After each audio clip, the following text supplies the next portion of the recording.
This program is rated PG. It contains themes and scenes which may not be suitable for very young audiences. Parental guidance is advised. Be advised that the views and opinions of the hosts and guests do not reflect those of the station.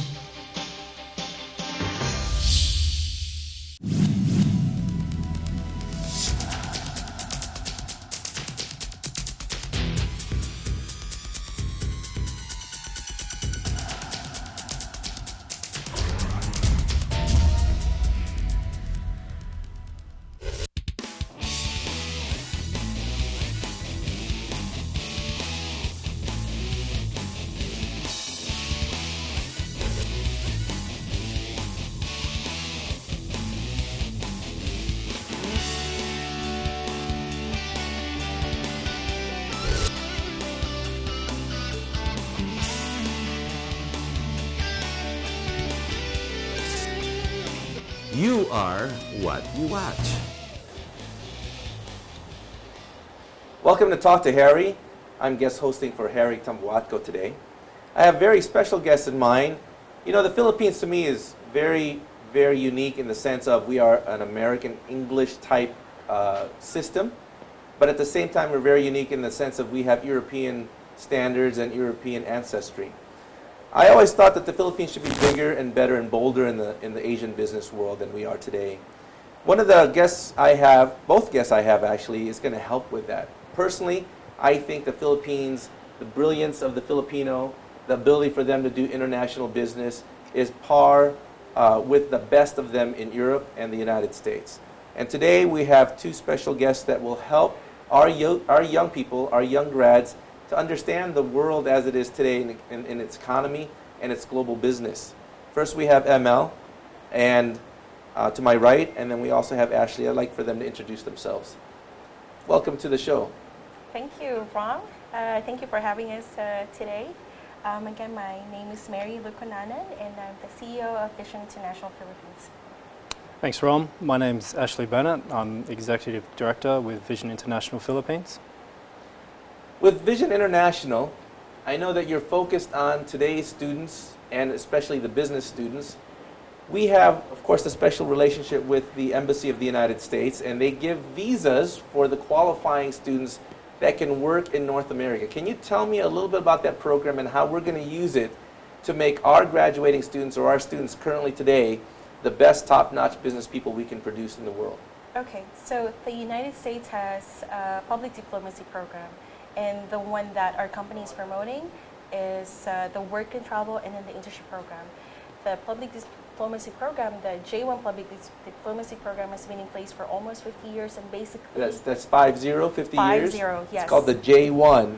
J1 Cultural Exchange Program. Okay. And the goal is to invite people from different parts of the world to come to the United States and immerse either through school or through working or through volunteering.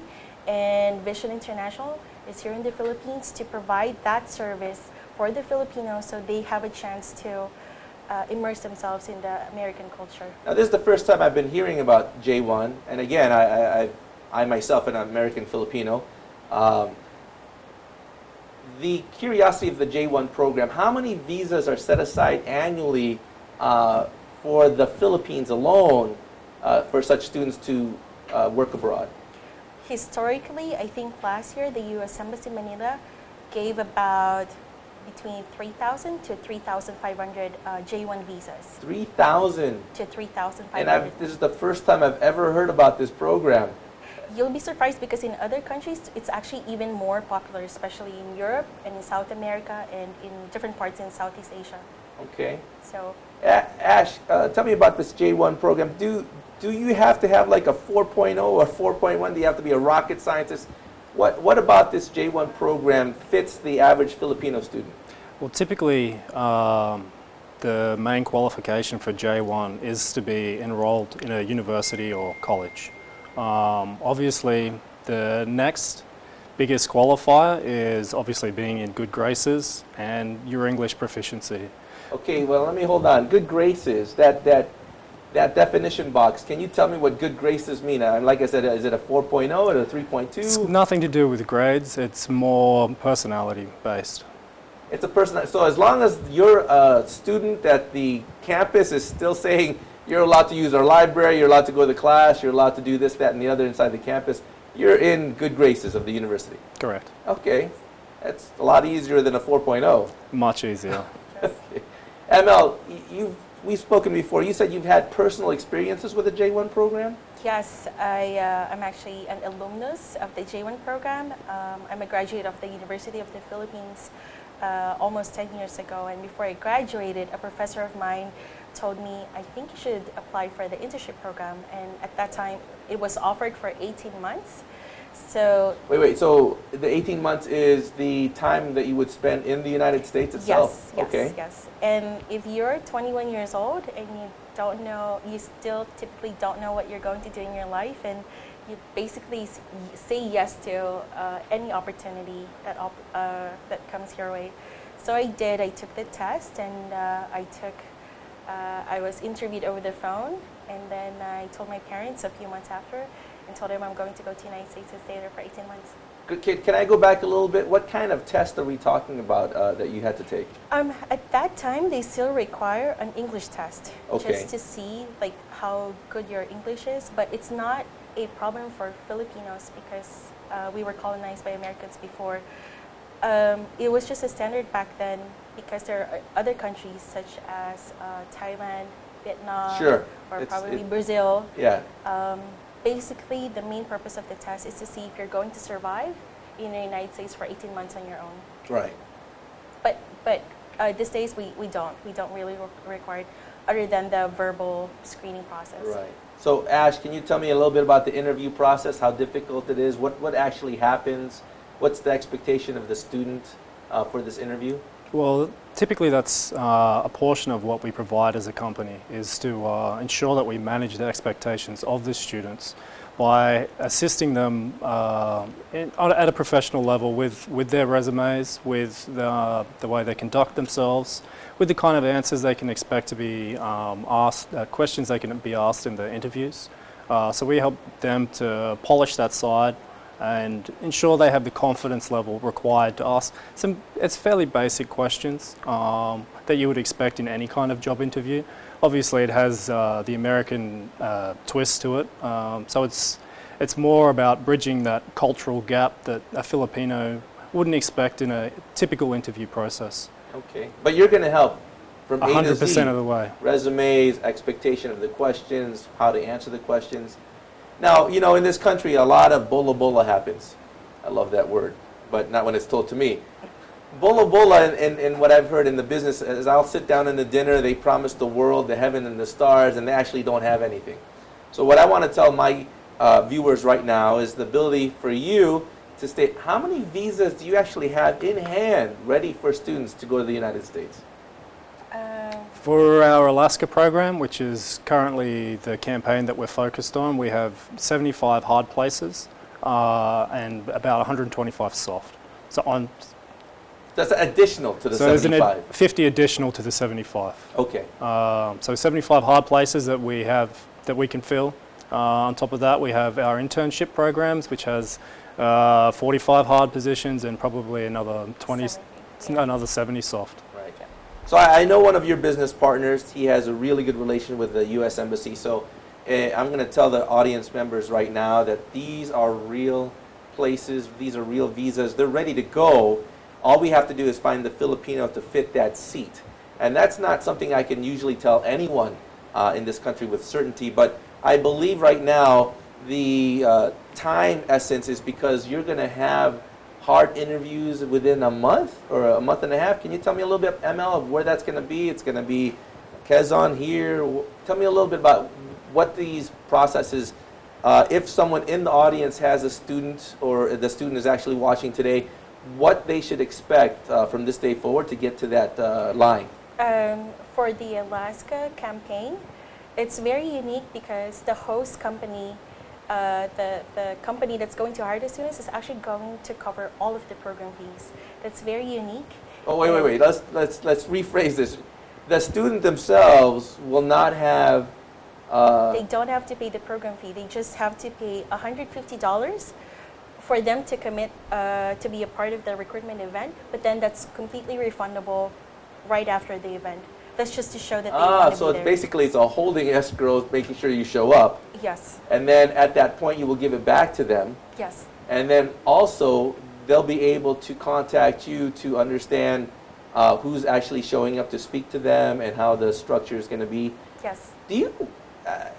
Maybe I'll give this to Ash. Ash, as a director, can you look at a student and say with certainty, you know, this is who they're looking for, this Alaska program. You really, really do qualify.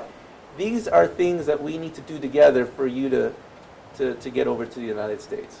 Yeah, well, it comes back to managing the expectation. So obviously we have a screening process that we'll put all of the students through to ensure that we're not going to put the wrong person in the wrong position, because that doesn't benefit anyone. If we put somebody into a position just for the sake of filling a position, it's only going to come back and hurt us as a business, as well as the employer in the US. So it's crucial that we do have the checks and balances that we have in place to ensure the right student goes into the right position. Okay. ML, from your personal experience, let's go back to when you were 21, which was probably yesterday, right? And what we want to do is see from a 21-year-old point of view the concerns they have. So the first is cost, right? So of course we've got the refundable cost to present the visa to them. And then what is other cost that he has to actually ask for his parents or maybe his own resources? What other costs would there be for this student to get to the United States on this visa? It depends on the program that they're applying for. For the Alaska program, they don't have a lot of costs involved because, again, like I said earlier, the host company in US is going to cover that. They actually even receive free food and free housing during their stay. So they work for about more or less a month and then get to travel 30 days after. And oh, wait, let me go back a little bit. Alaska is a beautiful place. I mean, Yes. it's one of the bucket lists that I have. Of course, I wouldn't go there in the middle of winter, but during the summer, it is basically the whole state's a national park. yes, yes. The entirety of the state is amazing when it comes to wildlife, things to do, trekking, biking, canoeing. But you're saying that you have to work a month, but then they'll give you 3 weeks after that, 30 days. 30 days after that, To that travel. you can travel. Now, Around is it the only Alaska, or can you travel into the continental U.S. You can travel in any parts of the United States with that visa? with that visa. Okay, I just wanted to make that clear because that's really important for somebody to understand. Not only would they work for a month, but they would be able to see the United States, maybe places where their family and friends already live, so that they can get a tour. Washington, D.C., which would be In my New York. my Florida. bias would be Washington, D.C., Chicago, the big cities of the United States. Yes. Let's go back to the Alaska program. Can you tell me what the Alaskan companies are looking for, what they are, what kind of What kind of a program, students? yeah, what kind of students? Just like what Ashley mentioned earlier, you have to be willing. You have to have that adventurous side. And a lot of the parents, they come to us and they enroll their kids. It's because they want their kids to be independent. In other parts of the world, like in Northern America or in Europe, it's very common for teenagers to do backpack traveling. But here in Asia, we tend to care more and for our children. But things are changing now. So that's one good reason you have to have that adventurous personality, and then again, to have a work experience in order for you to bridge that gap between studying and then to live the professional life. That sort of eases the transition from being a student into workforce. So is this under the tourism, oil and energy? I mean, what companies are these? They'd be working in an Alaskan fishery, so typically on a production line processing fish, because this is Alaska's, during summer it's the main economy. Oh, yeah. You'd see a town of probably about 400 to 500 normal population swell into the thousands. Yeah. So this is a part of what the US government's doing, is bringing in the students to learn, experience some of the culture, and learn a work ethic at the same time. That's great. And also students from other parts of the world are going to take part in this program as well. So Filipinos will not only meet Americans, but then they could also be friends with students, let's say, from Taiwan or from Ukraine. South America. South So America. the elbow with international groups. Yes. Now, will they actually get a Something. physical pay, or is this a free internship? They are going to get paid about $10 per hour. And then if- $10 per hour It's- in Alaska? Yes. That's pretty good. And That's then, a lot of beer.